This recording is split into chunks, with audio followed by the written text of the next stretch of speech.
ওনাকে প্রধান অতিথির বক্তব্য প্রদানের জন্য বিশেষভাবে অনুরোধ করছি। হ্যালো,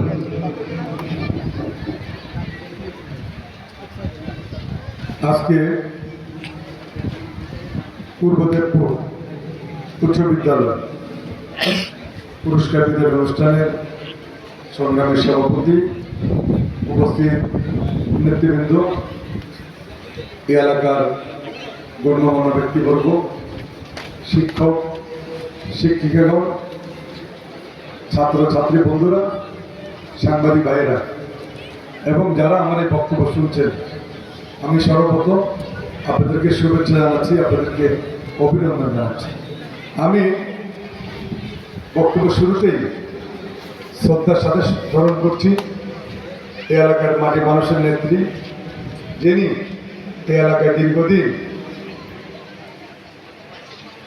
সংসদ সদস্য হিসাবে দায়িত্ব পালন করেছিলেন, বাংলাদেশের 3 বারের প্রধানমন্ত্রী হয়েছিলেন, গণতান্ত্রিক আন্দোলনে যার ভূমিকা ছিল সবচেয়ে বেশি, সে প্রিয় নেত্রী মরহুমা বেগম খালেদা জিয়ার আজকে যে জন্মদিন, সেই জন্মদিনে আমরা সবাই বেগম খালেদা জিয়ার জন্য দোয়া করব, যাতে আল্লাহ পাক আমাদের এই মহান নেত্রীকে বেহেশতের সর্বোচ্চ স্থানে প্রতিষ্ঠিত করে। সবাই আমরা ওনার জন্য দোয়া করব। আজকের যে অনুষ্ঠান অনেকদিন যাবতীয় ওনারা বলছিল ওকে আসার জন্য, সেই হিসাবে আজকে এখানে আসা আপনাদের অনুষ্ঠানে স্কুলের যে ছোটোখাটো সমস্যাগুলো আছে সেগুলো আপনারা আমাকে বলেছেন, পরবর্তীতে আমাকে চিঠি দিবেন। চিঠি দিলে আমি ইনশাল্লাহ চেষ্টা করে যতটুকু পারি আস্তে আস্তে করে বিভিন্ন সমস্যাগুলো সমাধান করার জন্য। আজকে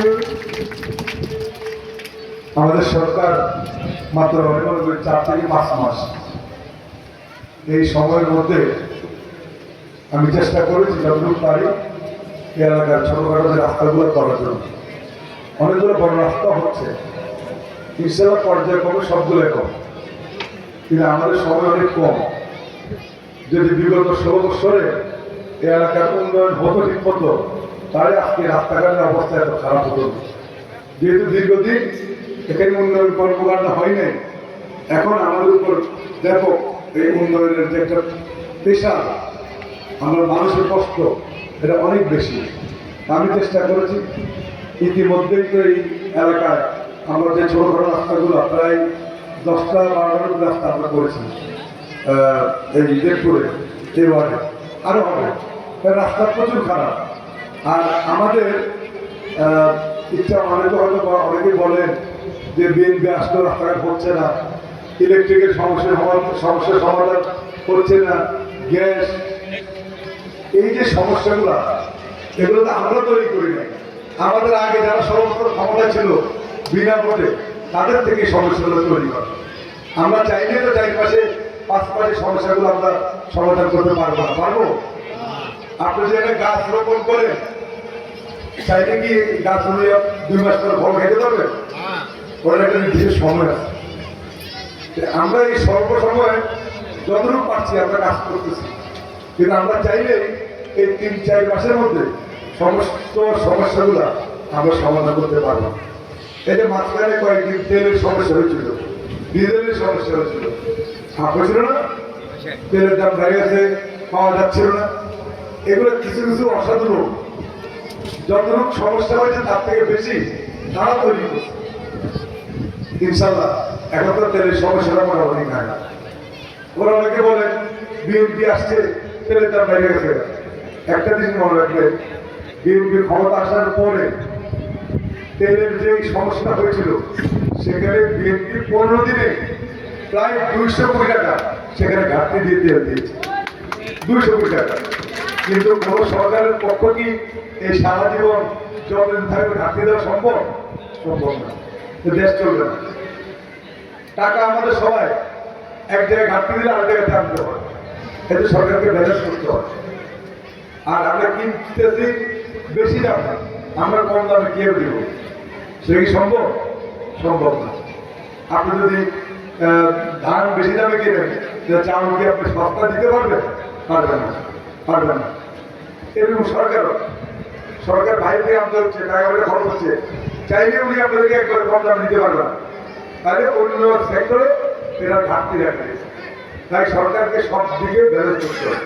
এই যে বাজেট করতে দেখেন, আমি মনে করি বাজেট বিগত দেশের স্বাধীন হওয়ার পরে এরকম বাজেট হয়নি, আমি দেখি আমার দেখা হয়। প্রত্যেকটি জিনিস যেগুলো মানুষের বেশি প্রয়োজন সেগুলোকে ভ্যাট ট্যাক্স এগুলো প্রত্যাহার করা হয়েছে, দাম কমানো হয়েছে। আর যেগুলো মানুষের ব্যবহার কম করে ওগুলো বৃদ্ধি করছে, যেগুলো সাধারণ মানুষের প্রয়োজন বেশি সেগুলো দাম কমিয়েছে। আপনারা অনেকে বিভিন্ন কথা বলে, তো আপনার বিষয়টা একটু খেয়াল রাখবেন এবং আপনার কথা বলবেন। একটা সরকারকে সময় দিতে হবে, উন্নয়নের জন্য সময় দিতে হবে, সব কিছু পরিচালনার জন্য সময় দিতে হবে। আর আপনারা আমাকে ভোট দিয়েছেন, অনেকে দিয়েছেন, অনেকে দেন নাই, হয়তো আমাকে পছন্দ করেন নাই, কিন্তু আমি মনে করি সবাই আমার ভোট দিচ্ছে। কারণ আপনার ভোট দিচ্ছেন দেখে কিন্তু আমি এমপি হিসেবে নির্বাচিত হচ্ছি নাকি। আর আমি এখানে একজন সাধারণ মানুষ, যেরকম খালেদা জিয়া একজন প্রতিনিধি, ওনার প্রতিনিধি হিসেবে আমি আপনাদের কাছে এসেছি, ঠিক না? ওনার প্রতিনিধি হিসেবে আসছি আমি, ওনারা বর্তমানে আমি কাজগুলো করছি। আমি আপনাদেরকে বলবো, আমি আসছি, অনেকে অনেক রকম হয়তো কথা বলেছেন, কেউ আমাকে পছন্দ করেছেন, কেউ বলেন নাই, আমার মধ্যে কিন্তু এগুলো নাই। আমি আপনাদের প্রত্যেকের জন্য কাজ করব, সবার জন্য। কে আমাকে ভোট দিতেন, কে দেন নাই, এই ভেদাভেদ আমি করবো। আমি আপনাদের প্রত্যেকের বাড়িঘর করবো, রাস্তাঘাট করবো। হ্যাঁ, কেউ যদি কোনো অন্যায় কাজ না করেন আমি তার বিরুদ্ধে যাব, আমি তার বাইরে যাব। অন্যায় করে তার পক্ষে আমি থাকতে পারবো না। কারো জমি দখল করবে, টাকার বিনিময়ে বিচার করবে, তাহলে ওই লোকের পক্ষে আমি থাকবো, ওই লোকের পক্ষে আমি থাকবো। ইতিমধ্যে দেখছেন না কিছু ব্যবস্থা হচ্ছে, দেখছেন আপনারা কিছু কিছু জেল কাটতেছে, মামলা খাইতেছে, অ্যারেস্ট হচ্ছে, দেখছেন না এগুলো? এরকম আরো হবে। একজন সন্ত্রাসীকে আমি ওপেন বরাবর করতে দেব না, পরিষ্কার বক্তব্য। এই বিষয়ে আমি কোনো ছাড় দিব না, কোনো মাদক ব্যবসায়ীকে ছাড় দিব না, কোনো সন্ত্রাসীকে ছাড় দিব না, কোনো জায়গা দখলকারীকে আমি ছাড় দিব না। এখন যারা এলাকা আছে, আমি যখন এখানে আসছি সবাই তো আমার সাথে কাজ করছে না? আমার অনেক আমার পরিচিত লোক আমার সাথে ঘুরছে, আমার সাথে কাজ করছে, আমার সাথে রাজনীতি মিছিল করছে, কিন্তু আপনি এখন অনেক করতেছেন। এখন আমি আপনার সাথে থাকবো, পরিষ্কার ব্যাপার। আমি অনেক সুযোগ দিয়েছি, ভালো হওয়ার জন্য চেষ্টা করেছি। যারা ভালো হচ্ছেন ভালো থাকবেন, যারা আমার কথা না শুনে নিজেদের টাকার কামানোর জন্য মানুষের অত্যাচার করছেন এরা ভালো থাকবে না, এরা ভালো থাকবে না। আপনারা শুধু আমাকে জানাবেন যে আমার এলাকায় অমুক মানুষ এই অত্যাচার করতেছে, আমাকে আপনাদের জানাতে হবে, আমাকে বলতে হবে। কারণ আমি চাইলে তো সময়ের খবর আমি রাখতে পারবো না, পারবো না। আপনারা আমাকে সাহস করে বলবেন, আপনারা আমাকে যে বলবেন অত চিন্তা করতে পারেন যে এমপি সাহেবের কাছে অমুক লোকের বিরুদ্ধে বলবো, উনি তো এমপি সাহেবের পাশে চেয়ার এসে বসছে, মনে করতে পারেন না যে আমার ওয়াদা দিচ্ছি যার বিরুদ্ধে বলেন এই নাম কখনো প্রকাশ করা হবে না, ব্যবস্থা চলবে, নাম জানবে না কেউ, যে হচ্ছে সে যে হোক। আমার বক্তব্য হচ্ছে দলীয় নেতা কর্মীদেরকে সম্মান করবো, ইজ্জত করবো, ব্যবসা বাণিজ্য করার জন্য সাহায্য করবো, কিন্তু মানুষের জায়গা জমি দখল করবেন, জোর করে মাটি কেটে নিয়ে যাবেন, এগুলো আমি ছাড় দিতে পারবো না। ঠিক আছে, এগুলো আমি ছাড় দেবো না। হয়তো অনেকে আমার প্রতি অসন্তুষ্ট হবে, গত নির্বাচন হয়তো যারা আমাকে ভোট দিয়েছে তারা আগে কবে আরো 100, 200, 500 ভোট করে যাবে। যাক, আমি চেষ্টা করবো যারা আমাকে ভোট দেন নাই তাদের ভোটটা ইনশাল্লাহ আমি নিয়ে আসবো। আমি যদি ভালো কাজ করি আপনারা আমার সাথে থাকবেন না, থাকবেন না আমার সাথে? ইনশাল্লাহ আমি ওয়াদা দিচ্ছি একটি অন্যায় কাজ আমি করবো, একটি কাজ করবো। আপনারা তো আমাকে বলবেন যেখানে অন্যায় হবে, অত্যাচার হবে, সেখানে আপনাদের প্রতিনিধি ছুটে যাবে ইনশাল্লাহ। আমি যাবো, আমি যখন আসি প্রতি সপ্তাহে আসি, কখনো 2 দিন থাকি, কখনো 3 দিন থাকি।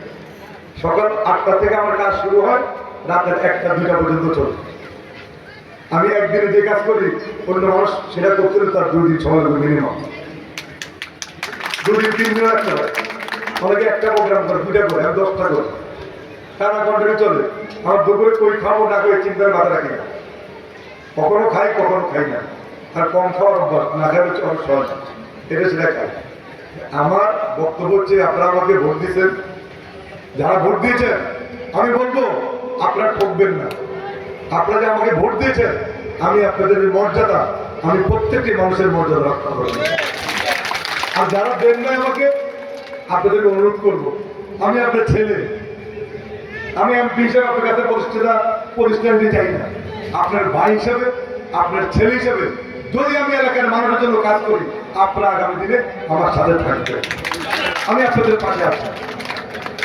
এই এলাকায় আমার আগে কোন সদস্য আসছিল এখানে?